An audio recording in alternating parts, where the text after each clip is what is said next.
અમદાવાદના માણેકચોક લૂંટ ફાયરિંગ કેસમાં કાર્યવાહી થઈ છે। વર્ષ 2024માં માણેકચોક જ્વેલરીની દુકાનમાં લૂંટની ઘટના બની હતી અને લૂંટની સાથે ફાયરિંગ પણ થયું હતું। ઝોન 3 અને એલસીબીની મદદથી આરોપીની શોધખોળ પૂર્ણ થઈ છે। ખાડિયા પોલીસે આરોપીને ઝડપી લીધો છે અને પોલીસે મુદ્દામાલ પણ કબજે કર્યો છે।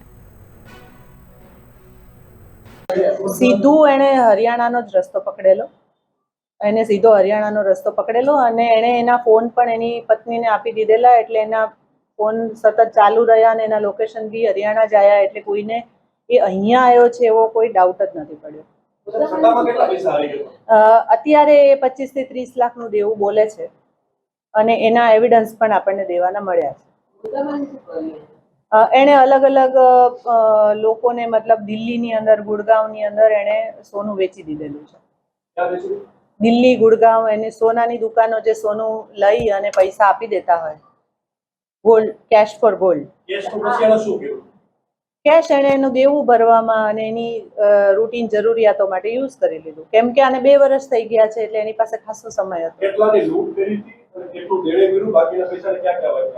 એને લૂંટ કરેલી હતી 1,51,83,000ની। અત્યારે એ 25 થી 30 લાખનું દેવું કબૂલે છે કે જે એને ભરી દીધું છે। બીજું એણે એના રૂટીન યુઝ માટે વાપરી કાઢેલું છે। કાર, મકાન, પ્રોપર્ટી છે એણે લીધેલી। પર્ટિક્યુલર તો હાલ નહીં કહી શકું, તપાસમાં જેમ જેમ ઓપન થશે એમ આગળ કહી શકીશ।